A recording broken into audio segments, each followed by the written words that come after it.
Shalom, family. It's me, Vanessa Malavi, and you're watching Moving on Faith, and it is Think About It Thursday. And hopefully I'm bringing something to you that you get to think about. So, topic of discussion, Grammys 2023, satanic or not? Now, let's go to the book of Romans. Book of Romans, chapter 1. I'm mad I said or nah. Okay. I did not bookmark this, so bear with me. Okay, Romans chapter 1, verses 28 through 32. Okay. And since they did not see fit to acknowledge Yah gave them up to a debased mind to do what ought not to be done. They were filled with all manner of unrighteousness, evil, covetousness, malice. They are full of envy, murder, strife, deceit, maliciousness. They are gossips, slanderers, haters of Yah, insolent, haughty, boastful, inventors of evil, disobedient to parents, foolish, faithless, heartless, ruthless. Though they know Yah's righteous decree that those who practice such things deserve to die, they not only do them, but give approval to those who practice them. If that does not sum up what went down at the Grammys this week or last week, I don't know what does, right? So here's the thing. I don't actually watch the Grammys or any of the award shows. I haven't watched them in about 6 years. Since I started keeping Torah, I haven't really watched them at all. So I really don't know what transpired. Only what I have seen was like what's all over the internet. Okay, so I'm just going to talk about some of the main points that were brought up, and hopefully we can have some interesting food for thought. So the big news was this whole Sam Smith and Kim Petras performance. Now, for those of you who don't know Sam Smith, I don't really care for him. I don't really know him too much. Not my cup of tea. But apparently he's non-binary, which just means he doesn't know what he is. He's just out here, a blob of flesh, with nipples, and he just doesn't know who he is or what he is, and that's just confusion.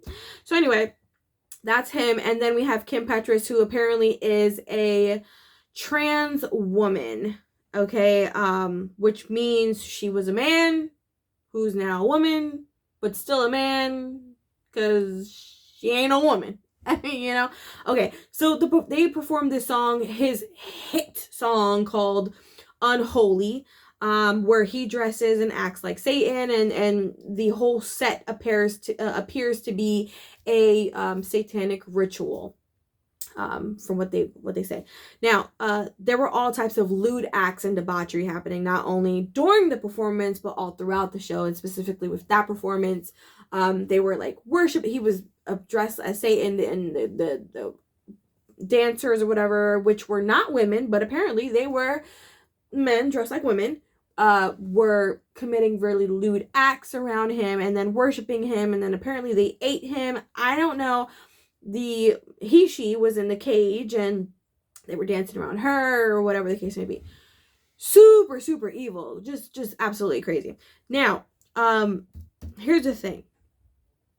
This is not the first award show where something like this happened. Actually, this is the norm. It's just gotten to the point where it's so blatant, and there's they're wearing devil horns, right? So in the past, they've always done these type of satanic rituals on stage, in front of everybody, right on TV for the world to see. But in the past, it wasn't so extremely obvious. It was subtle enough that people would say, oh, you guys are just kind of reaching. This time, there's no reaching. It is what it is. I mean, it was purely satanic, but that's not all. So the theme was hip hop. I guess they were doing a hip hop honor, hip hop tribute or whatever. And it's important to note the majority of the hip hop performers there were all clothed in black. Did they get the memo, or was this planned, or was this on purpose to, the whole satanic ritual thing? I don't know. Something to think about. Not to mention, I did notice some of the pictures from like the red carpet. A lot of the men were dressed very, very femininely. These men who are supposed to be straight men, I mean, they're dressing with more sparkle and pizzazz than, Taylor Swift, and so yeah, they were very feminine, dressed very femininely. Even it was to the point where like you're looking at these performers and they look like, these men look like, gangsters with sparkles and a pocketbook. Like, bruh, I don't know if you're gonna like hold up the liquor store or like go to Sephora and buy some lipstick. I'm not sure. I'm confused. So clearly they're confused. There's a lot of confusion going on there. I don't know what's going on. Wickedness. It's all evil, right? So then we have crazy old Madonna with her crazy looking face, her lion face. That's what I call it. It's a lion face. And whoa, she looks crazy. But anyway, this is her opening speech as she presents the he, she, and the he don't know what he is boy. This is what she says, and I quote, "I'm here to give thanks to all the rebels out there. Rebels. The Bible compares rebellion to witchcraft. So, you witches and you sorcerers, you evil folk. Here to thank you all, forging a new path and taking the heat for all of it." Oh, they're going to take the heat, all right. "All you troublemakers out there need to know that your fearlessness does not go unnoticed. You are seen, you are heard, and you are appreciated. Love your daddy, Satan." So that's actually not, but anyway, I mean, that's what it was. That's exactly what it was. Madonna is clearly relaying a message from their pappy, Satan. He just wanted to let y'all know, I really appreciate you and all your work you're doing to destroy the people and, bring this whole hell experience on the forefront and into their homes. I thank you very much. That's what that was. Now, and yeah, they're going to get some fire in some places, and I'll tell you what, it ain't going to be pretty. Now, let's not forget Beyonce, who in her acceptance speech blows my mind, right? Thanks both God and the queer community, because those two belong in the same sentence together. Here's the thing. They don't mix. We know that, right? God and queer doesn't mix. Now, they do mix if you are mentioning and referring to the God of this world, who is Satan, right? So yeah, that mixes. That makes sense. But Yah, no. Sorry, honey. You haven't been with Yah for a long time. Now, I can go on and on about all the satanic and wicked things that go on in the award shows. But what I want is to give you all something to think about, right? First, the biggest elephant in the room. With so many satanic rituals and acts taking place that night, did you realize the event was sponsored by the one and only Pfizer? Right? So this is the same company that produced and that same was being forced on every man, woman, and child just a few months ago. And then, interestingly enough, all of a sudden it stopped. All those rules about, people were losing their jobs and like all of that was happening. And then all of a sudden, it's like we met our quota of unbelievers who received it. And so now we could just go ahead and stop because we got everybody that we need. And I want to think about this because here are my thoughts, right? Now, I'm about to go down this rabbit hole. Follow me. It could be interesting. So here are my thoughts. I believe that Satan puts his plan right in front of us because we're too stupid and too blind to see. Well, not us, not me and you, but, everybody else. And he makes it seem as if it's so far-fetched that it couldn't possibly be true. It couldn't possibly happen. Can you imagine this happening? No, but it is. Now, there is a movie on Netflix called Spiderhead. It's wicked. Just so you know, disclaimer, super wicked. But it's interesting because the premise of the movie is that the prisoners are being used to test a drug that makes people, get this, obedient. That's right, I said obedient. And their freedom is being used against them in order to get them to continue taking this drug. Now, could that be what has happened with the, right?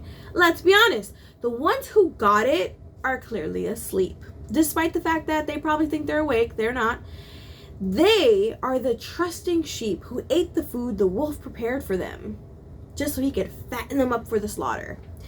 There is an obvious separation of the type of person who got it from those who didn't. And if a drug can do that, right? If a drug could make someone obedient, could it also make someone believe they're a man when they've been born a woman, and vice versa?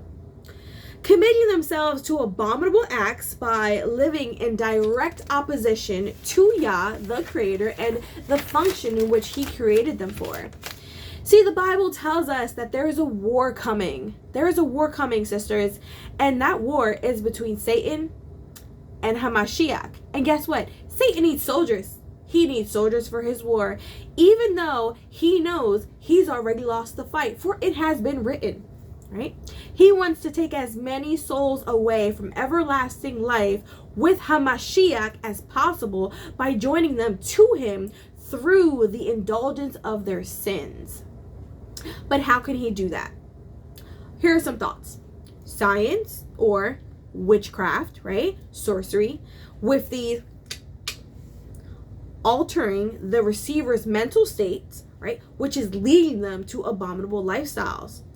And by heavy influence, right, many forms of influence, such as political leaders, religious leaders, educators, and probably the most powerful and certainly the most entertaining, celebrities, right? These people who have gladly sacrificed their salvation in heaven in order to obtain worldly fame and glory and riches have the heaviest influence of all. That's why it's called pop culture, right? Or popular culture, because these influencers influence and create their own culture, which the people love and gravitate towards. It's addictive, right?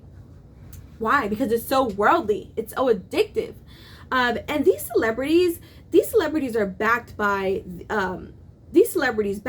media, encourages and supports all the work done by Satan, and all of his work are in our houses, and it's in our programming, and it's in our music and social media, and pushing Satan's agenda constantly. And no doubt about it, if you hadn't known this, it's in the schools too. It's in all the doctrines, and even in the workplace. Okay, now, and someone like Beyonce, whom has long since dropped her good Christian girl image and opted for this goddess, this wicked goddess-like persona, is being elevated to the point where she has been crowned. Crowned a what? I don't know. It's not for me to know. But I do know that Beyonce took pictures on horses that are oddly similar to the red and pale horses depicted in the book of Revelations. If you didn't know this, go check it out. You can Google it. It's pretty creepy. And if you don't read your Bible, then you would never know that that's what happened. Now, is this coincidence? I don't know. I don't believe in coincidence, actually. I believe everything is orchestrated on purpose. Now, that's for you to decide. You think about that. Is it also coincidence that the most influential people on earth are Israelites? I said it. Are Israelites. Sowing seeds of rebellion for Israel, right? So, we see all these jakes at these award shows, and even in sports and all types of entertainment and all those fields, right? These influential fields, because unfortunately, money doesn't make you influential. You see someone like Bill Gates doesn't really influence the Black and brown communities. He's not a heavy influencer in those areas. But then you see, NBA players and Beyonce and the rappers and all of our, artists, right? Our Jake artists. Those are the ones that are heavily influencing the Black and brown communities, who are heavily influencing Jake, Israel. So it's not a coincidence that these people are being elevated to become the most influential people on earth, given platforms that can reach international waters and everyone from all over the world. Okay, now Hasatan does not want us returning to the covenant for a reason. This is why Jake is being attacked, because see, there is something that happens when Jake comes into the truth, when Jake begins keeping Torah, when they begin to join the covenant, and he's trying to stop that. Okay, so he's using our people to influence our people. He's using our greatest weapon against us. Isn't that something? He is a masterful when it comes to destruction. In closing, ladies, we as servants, this is important. This is important. If everything else you heard me say, this is what you need to really take away from it. In closing, we are servants of Yah, and we as servants of Yah must not have business with the evil works of darkness, right? Ephesians 5:11. Let's go there real quick because we got the time. I mean, I do. My kids are asleep, so I got the time. 5:11. Take no part in the unfruitful works of darkness, but instead expose them. Expose them. Don't sit quiet while you're watching wickedness happen. Sit there with your, well, they're not bothering me, so I'm not going to say anything. No, you have been told to expose it. You have been told to cast it down. This is what we need to be doing as believers and servants of Yah. Stop walking around with your tails hidden between your legs, and let's stand up and remember who we serve and remember who has our back. Because when you know that, then you will be fearless, like my boy King David, because you know I love King David. Okay? And I'm not going to pull the scripture right now, but you know the scripture I'm talking about. When he confronts Goliath, it goes down. He's fearless. I love it. Anyway, we must tear that down. Okay, we must refrain from wickedness and works of darkness ourselves, no matter how tempting and how seductive they may be. We must pull away from it, separate ourselves from the traditions of the world, from the lusts and the temptations of the world, right? We must refrain from wicked worldly music, movies, shows, books, social media, sports, and anything that goes against Yah and Yehoshua HaMashiach. You're probably thinking to yourself, but Vanessa, you're on social media right now. I specifically use my social media for pushing the word of Yah. As a lot of people probably know, I don't really like too many of your statuses or comments all the time because I just don't have time to be on social media like that. Anytime I'm on social media, I really try to just push the word. So I'm not making excuses for myself, but that's the truth. Now, it might be hard at first to separate yourselves from those habits, from those worldly desires and interests and passions and whatnot, right? But we must protect our minds and, most importantly, our spirits from the seductions and influences of Hasatan, because he will attack you. Even as a believer, you will be attacked. The difference is a true believer knows how to cast that down and rebuke that in the name of Yehoshua HaMashiach. Okay? Woo! I've given you a lot to think about. I hope you meditate on it, pray on it, think about it, and ask the Ruach HaKodesh to lead you in your understanding on this topic and lead you and convict you to separate yourself from these worldly things like award shows, like celebrities, like all of that crap. That's what it is. It's crap. With that being said, thank you so much for watching. Shalom.